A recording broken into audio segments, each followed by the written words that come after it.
इस फिल्म में ऐसा क्या है जहाँ पे, बिकॉज आज भी बहुत सारे ऐसे ऑडियंस हैं जिनकी रूढ़िवादी सोच है, तो इस फिल्म में ऐसा क्या है जो उन्हें खींच कर लाएगा थिएटर के लिए? बिकॉज आज भी लोग कॉन्डोम के नाम से कतराते हैं, जो आप लोगों को भी पता है। तो ऐसा क्या है जिसमें वो रूढ़िवादी सोच वाले जो बड़े एज के लोग हैं वो ये फिल्म देखने के लिए थिएटर में आएंगे? देखिए क्या है कि हमारे हिंदुस्तान में ना दो सोच के लोग हैं। अ, जो पॉजिटिवली लेते हैं इस चीज़ को, उनके लिए तो खैर ये फिल्म बनी है, वो आके देखेंगे ज़रूर। और जो नेगेटिव लेते हैं इस चीज़ को कि अरे भाई इस तरीके की चीज़ें हमारे घर में नहीं होनी चाहिए या हमारे परिवार में नहीं होनी चाहिए। आप ये लगा लें कि अगर एक इस तरीके की फिल्म जब आती है जहाँ मैंने पहले भी कहा है कि हम सोच बदलने नहीं निकले हैं। वो सोच बदलने का वो जो है, वो जब तक आप अपने ऊपर एक्सपीरियंस नहीं होता, जब तक आपको अपने ऊपर नहीं बीतती है, तब तक आप किसी की सोच चेंज नहीं कर सकते हैं। जब आप खुद रियलाइज नहीं करते हैं इस चीज को कि यार this is a very important चीज फॉर अस। तो ये एक फिल्म के माध्यम से हमने सिर्फ ये बताया कि these are the options, solution क्या है वो आपके ऊपर है, आप किस तरीके से उसको ट्रीट करते हैं। आज बहुत सारे आप देखें ना, आप जो सिगरेट पीते हैं या शराब पीते हैं जो लोग, वो लिखा भी होता है कि शराब पीना स्वास्थ्य के लिए हानिकारक है, लेकिन पी रहे हैं, भीड़ लगी हुई है। तो हम चेंज करने की कोशिश निकले, हम ये बताने निकले कि हाँ हमारी सोच ये है, आपकी सोच अगर ये नहीं है तो that's the only thing we have created. और जो आप 10 जून को देखेंगे, कहानी में बहुत सारी चीजें ऐसी हमने डाली हैं जहां पर जिन्हें लगता है 1% में कि ये फिल्म उनके लिए बनी है, तो definitely they will follow. And I feel like humour यार, कॉमेडी, फैमिली, जो बात राज की राइटिंग इतने सिंपल तरीके से बोल देती है, एक एक लाइन में, एक मतलब हम हंसते हैं, बट जब आप हंसते हो ना तो आप चीजों को और आसानी से एक्सेप्ट कर सकते हो। तो I feel a big idea and a big thought, अगर आप हंस के एक्सेप्ट कर सको तो may be you will change that about yourself in life. तो I think that's one big thing why अगर एक दूसरी सोच के या एल्डर लोग भी आए फिल्म देखने तो उससे जुड़ जाएंगे, उस ह्यूमर से, उस इमोशन से जुड़ जाएंगे और शायद कहीं खुद से उनकी सोच बदले। Thank you. और हमारे एक चीज और बताता हूँ, हमारे यहाँ ना लोग ना कंडोम कॉन्डोम कॉन्डोम बोलते हैं, भैया वो कहना बंद कर दो भैया, कंडोम होता है। क्योंकि मुझे ना एज अ राइटर मुझे बड़ा चुभती है सब चीजें। हर अभी वो भी कह रही थी कॉन्डोम कॉन्डोम कॉन्डोम, इसे कंडोम। तो मैं थोड़ा सा आपको कहना ऐसा ना कि मेडिकल स्टोर पे जाओ, कुछ मांगो, कुछ दे, कुछ और दे, तो मैं इसलिए थोड़ा सा भाई ने थोड़ा बोला सा कंडोम वरीड हूँ इस बोलने का बारे तो में। बोलने का। जी, आशीष बोल रहा हूँ यहाँ इंडिया से। इधर इधर राज सर, विनोद सर, पहले तो बहुत बहुत बधाई। मतलब मादे की तारीफ करनी पड़ेगी कि राज जी, कम से कम आपके लिए तो बहुत बधाई मैं इसलिए बोलूंगा क्योंकि पहली फिल्म जब आपने शुरू की ड्रीम गर्ल, मास एंटरटेनर थी, इतना जबरदस्त पेनिट्रेशन था, चाहते तो आप बहुत बड़े स्टार कास्ट के साथ शुरू कर सकते थे, इवन विनोद सर भी। लेकिन उसने इस ऑनसेम्बल कास्ट पे भरोसा किया, इस भरोसा किया, और इतना फाड़ू ट्रेलर जो लोगों को जरूर पसंद आएगा, हमें तो बहुत पसंद आया।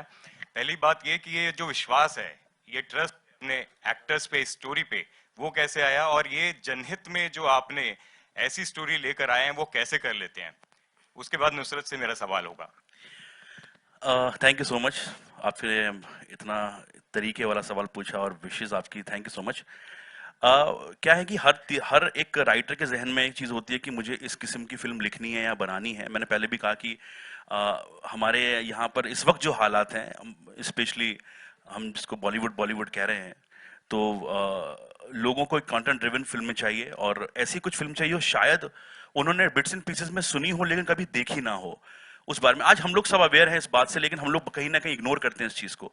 तो मुझे ऐसा लगा कि बीइंग एज अ राइटर मुझे इस किस्म की फिल्म लिखनी चाहिए और लोगों को अवेयर करने के लिए। देखिए मैं आपको बताऊं कि जैसे हम कभी नॉवल पढ़ते हैं ना, तो नॉवल में कोई सुपरस्टार नहीं होता, वो नॉवल ही सुपरस्टार होती है। आप अपने जहन में उस चीज को बिठाते हैं कि हाँ ये मेरा किरदार है और ये किरदार लेके मैं आगे बढ़ रहा हूं।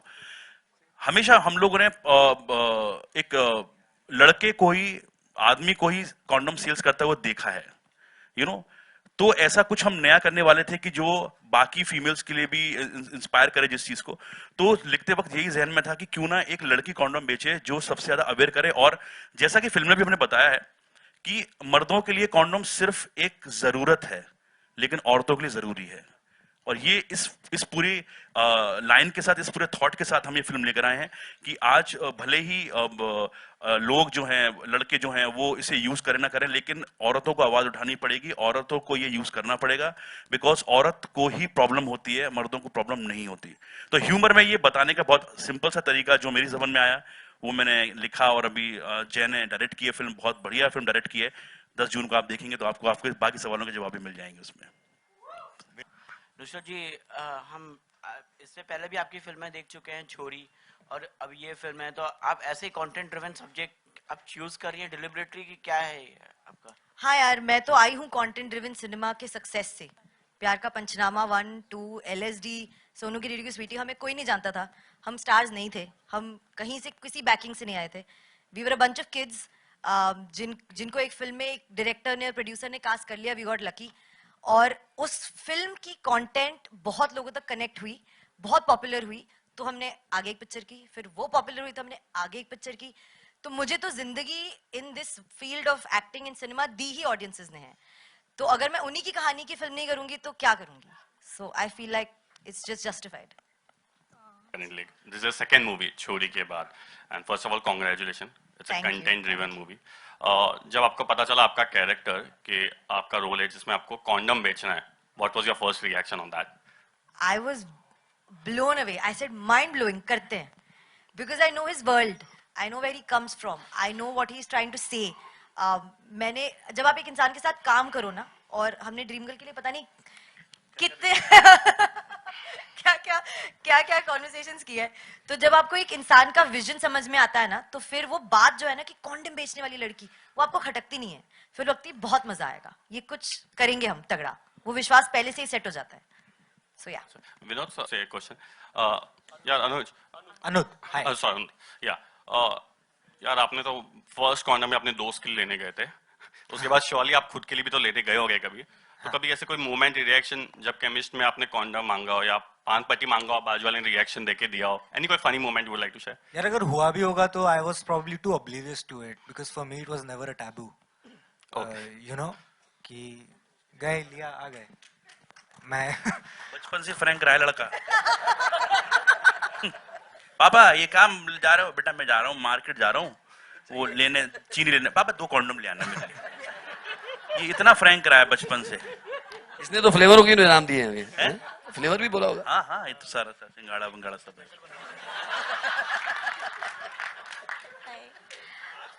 अनुद,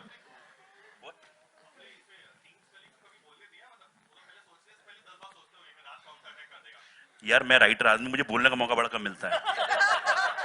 आज मिला है तो उतना तो बोलूंगा यार, उतना तो।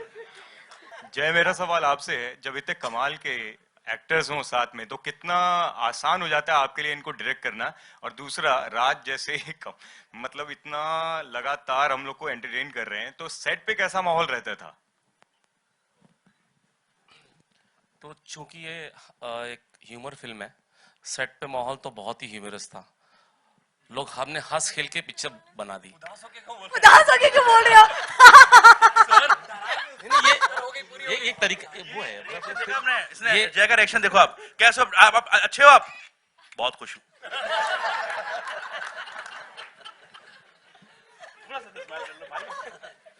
नहीं, बहुत हंसते खेलते ये फिल्म बन गई।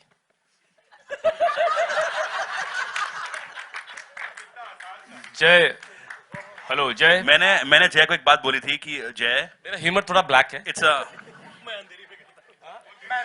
क्योंकि मैं अंधेरी में रहता हूँ। नहीं, मैंने जय को बोला था कि we really need a serious guy for this film. ये तब से सीरियस है इतना ही, मतलब मैं बता नहीं सकता हूँ आपको। जय, मेरा सवाल आपसे है इधर। Sorry, before you ask the question, this is going to be the last, second last question. Huh? Hi Anuj, this is Neha from Aaj Tak. So, idhar, I idhar. do not see you. Left, Idhar, left, idhar, on your, idhar. on your Now I left. do. There. अनुज, मेरा पहला सवाल है कि debut है आपका, तो और इतनी बड़ी स्टार कास्ट है, और फिल्म का टॉपिक भी बहुत ही संजीदा है और उसको बहुत ही कॉमिक वे में प्रेजेंट किया जा रहा है, तो आप कैसे अपने किरदार को लेकर कितने अप्रीहेंसिव थे, और उसके बारे में थोड़ा ये बताइए। एप्रीहेंसिव तो मैं जरा भी नहीं था। मैं नर्वस भी नहीं था इनफैक्ट। बस जब भी नुसरत के आसपास होता था तो सांस फूलने लगती थी, पेट में कुछ होता था, हाथ पांव हल्के हो जाते थे। बट वो ऐसा इनको भी होता था, ये बोलती हैं। तो I think it's a usual thing which happens with every actor out there. बाकी तो हो गया। भाई एप्रीहेंसिव नहीं थे, जय सर एप्रीहेंसिव नहीं थे, तो मैं क्यों होता हूँ? नहीं, actually he is a one take artist. इनको बोला था एक ही टेक मिलेगा, इट्स लाइक तो उसमें जितना कर सको कर लो। और 7 बजे की शिफ्ट में 5:30 पहुंचा होता था ये। ओवर इंथुसियास्टिक नहीं मतलब पारितोष आपसे भी सवाल है कि एक एंकरिंग जो है वो आपका एक वो मेन फोटे है और अभी एक्टिंग की तरफ आपका रुख है, तो कैसे एंजॉय कर रहे हैं एक्टिंग को आप? नहीं, मेरे लिए नई चीज नहीं है, क्योंकि मैं एंकर करता हूँ, वो भी किरदार है। I play mama ji, that's not typical anchor, वो एक किरदार है। तो रियलिटी में भी वो एक फिक्शनल कैरेक्टर है, इसमें भी ये करना था। और ये मामा जी से मुश्किल है, क्योंकि मामा जी के पास उम्र का तजुर्बा है। हाँ, मामा जी के पास उम्र का तजुर्बा है। शादी हो गई ना, चलना। तो इसलिए और किरदार करना मुझे अच्छा, क्योंकि मेरी स्कूलिंग और बैकग्राउंड जो है थिएटर है, तो कुछ 20 सालों का जो है, तो 50 उम्र का पता नहीं चलता, पर एक्टिंग करते हुए हो गए 20 साल, तो वो इसलिए अच्छा था। और एक और बात मैं सोच के आया था, घर से बोल देता हूँ इससे पहले सवाल बंद हो जाए।